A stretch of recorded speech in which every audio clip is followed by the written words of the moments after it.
The Peugeot 208 is one of Europe's best-selling cars. In fact, it was the best-selling car in 2022. Well, this is the electric version, so I'm going to see what it's like and whether it lives up to the hype.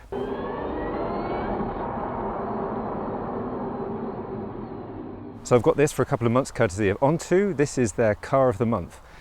Onto, if you didn't know, are a subscription service just with electric cars. We've had the Megane, the Mokka, Model 3, Fiat 500e and the DS3 from Onto, so we know them pretty well. Subscription service, you get no tax, insurance, breakdown cover to worry about. It's all included in the cost, and you can have a car for as little as 1 month or as long as you like. This is their car of the month. I'm going to see what it's like. Now, I've parked it here in a good location to kind of show it off because I think the design is pretty cool actually.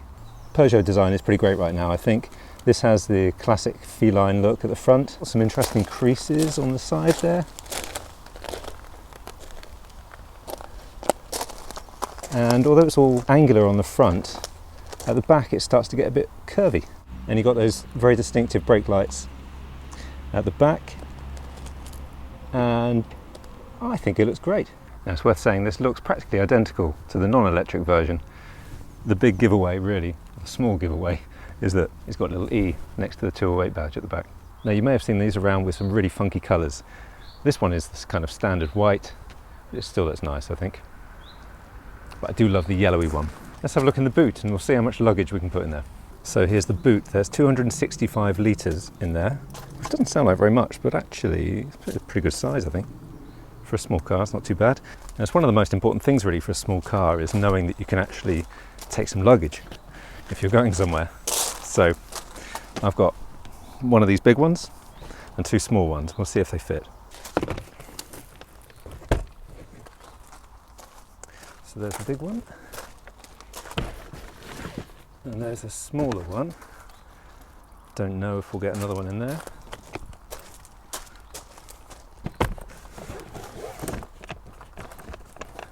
Oh, kind of do. Kind of do. Should we shut the boot and see? Hey, there we go. Not too bad, and that's without removing the parcel shelf. That's quite a lot of space for a soft bag just under there. Right, now let's get inside and I'll give you a quick tour of the interior. So at the back, it looks like this. We have two Isofix there and there. And let's get in and I'll see if I can fit in there. Okay, so,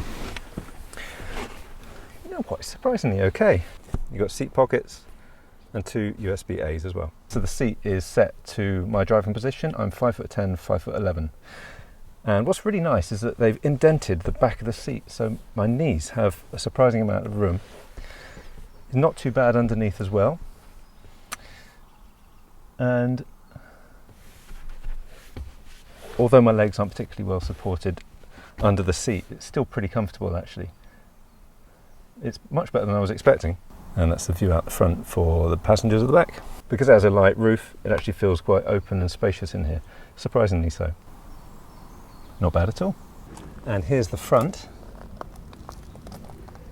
with my daughter's car seat there. And it's already quite messy in here, sorry. But before I go and show you the interior properly in the front, let's go charging. It's pretty simple really. You've got park, reverse, neutral and drive, just like any other automatic car. Remember, all EVs are automatic. You've also got a B mode, and that's what I always select. B is for braking mode. That increases the regenerative braking, and it means that the car slows down more when you take your foot off the accelerator. And when you slow down more in an electric car, it recharges the battery, so it makes it more efficient to drive. And of course, why would you not want to do that? If you don't put B, it feels more like a normal car. There's an electronic handbrake.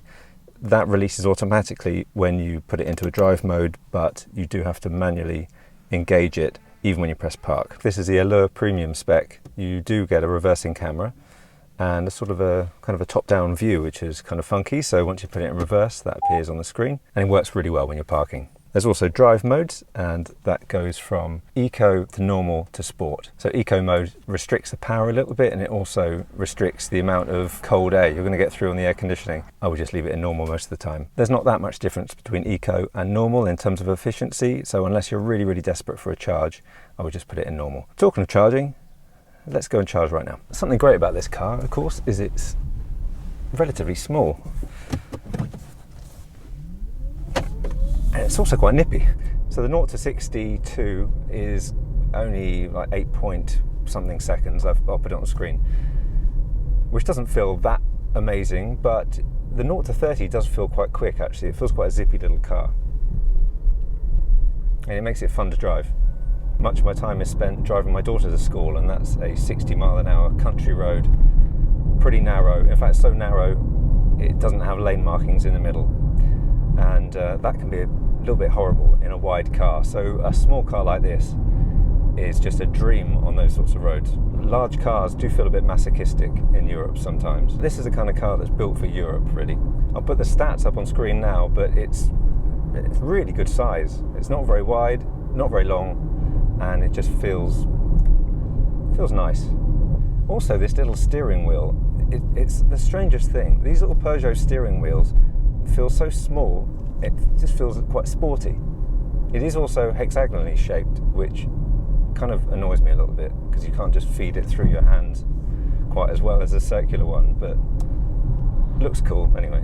So we're here at MFG. This is my favourite charger in Canterbury, and I've got a Shell card with On2. This means I get charging. I can charge as much as I want using this. The Shell card is fantastic. It enables you to charge at Ionity, MFG, Osprey, Mer, loads of others. Oh, of course, and Shell. To have charging included on the Peugeot 208 Allure Premium, that's an extra £40 with On2. Okay, let's plug in. We just scan this. Select our plug. This car is CCS. And there we go, now let's start charging. And this car can go up to 100 kilowatts in good weather, but usually you won't get top speed unless the battery percentage is a little bit lower. And that's what you can see on screen. It'll say charging complete in 1 hour 6 minutes. That sounds like a crazy amount, but that's because that's assuming that you're going to charge to 100%. Most of the time, you just want to charge to 80%. And in good weather, a charge from 10% to 80% will take 27 minutes. And if you're charging on your home wall box, you're looking at 7 hours and 45 minutes from 0 to 100%. Generally, EV drivers, when they're charging, they don't just want to wait around doing nothing, do they? So while I'm waiting around doing nothing, I'm going to show you the inside of the car and I'll talk you through the features. So let's start with the steering wheel. So you'll see it's pretty simple really. You've got a voice control button. If I press on that, that's going to initiate Siri or Google, of course, if you've got Android. You've got volume buttons there. Love just having volume buttons on the steering wheel. It just kind of makes so much sense. You've got this little thing here, this little dial, and if I do that there, you'll see you've got lots of different options for the binnacle there. So if I go to energy, that's going to show a different thing there. It's showing my battery. And let's go to driving, and then that shows you something else. Dials. That tends to be the one I have it in most of all because it looks kind of funky. It's probably just me that's bothered by this, but you don't get a battery percentage, you've just got a sort of a dial thing there. If you have it with On2, then you can look on the On2 app and you get the battery percentage on that, or if you have the Peugeot app, then you can look on there. But really, I like to see the battery percentage as I'm driving along. Over on this side, you've got the cooling button, of course, and you've also got list and source. This is linked to your radio, so if I click on source, you'll see we've got radio, Bluetooth, USB and iPod, if I had that connected, which I don't, and list, and you can select your radio station using the dial on the right of the steering wheel. So that couldn't be any simpler, could it? When I first got this car, one of the things I was thinking was, doesn't it have cruise control? Really? But it does. So here's the steering wheel. Cruise control, nowhere to be seen. You've got to look just behind here, and you can just see it. There it is, just poking through there at the back. That's your cruise control and your speed limiter, and it's got some buttons on the back for you to set it. So that's the steering wheel, decent solid steering wheel, slightly odd shape, but hey, it's got all the buttons you would need, and it's all pretty simple. Over here you've got a little cubby hole, that's where the charge cards are kept. Here you'll see we've got USB-A and we've got USB-C. USB-C is only good for powering devices, it's not good for CarPlay and Android Auto. For that you do need to use the USB-A, which I've got obviously plugged in at the moment. In here, if we open that out, what's in there? I forgot to take this out of the car. I saw Asteroid City the other day, the new film by Wes Anderson. I was actually thinking of doing this video in a style of Wes Anderson, but I'm not going to do that now since everyone in the world seems to have done a Wes Anderson style pastiche. So a bit trite. It's nice to have physical buttons, and this is what you get. So if we look here, you can see the infotainment system. It's all pretty simple really. You've got your radio on the top left. On this particular trim, it doesn't have navigation on there. So you've just got to plug in your iPhone or Android phone for that, which is always better than car navigation anyway. Here's the air conditioning. In fact, I'm absolutely dying because it's so hot in here. But I'm going to turn it off because otherwise you get really irritating fan sound in the back, so I'm just going to die for my art. But anyway, really, really simple controls there, and that's all good. For here, you've got phone controls, which is linked to your phone with Bluetooth. And then you can click that, and you've got SMS, or you've got photos. Whoever uses the photos in a car, photo gallery in a car? Has anyone ever done that? I don't think they have. And then you've got really, really simple, actually, settings. So parking sensors on, can't think where you would want to turn it off. But anyway, traction control, some vehicle settings here for parking, headlights, and so on. So really, really simple. I mean, that's pretty much it, actually. I'm used to having far more in an infotainment system than that, but yeah, I suppose it's refreshingly easy to use, isn't it? So this here is called the iCockpit, and it's slightly 3D, which is very difficult to show. I don't think it serves any purpose, this iCockpit 3D, but, you know, looks kind of cool. And then all the usual stuff, of course, in the side, all the controls for the windows, and you've got an okay size door bin there for a bottle of water or whatever. And in the storage area there, I've just got a microfiber cloth because someone bothered me the other day on a video because I didn't dust off the dashboard. So I'm not making that mistake again. But anyway, it's pretty good size. That's it for the interior and the front, really. That's all there is to say. Let's see how the charging's getting on, because it looks like we're almost finished. Almost at 90% actually, and we've been here a bit less than 30 minutes, so 28 minutes. So I think that'll do me. So I'm going to go to stop, and then we just have to disconnect the plug.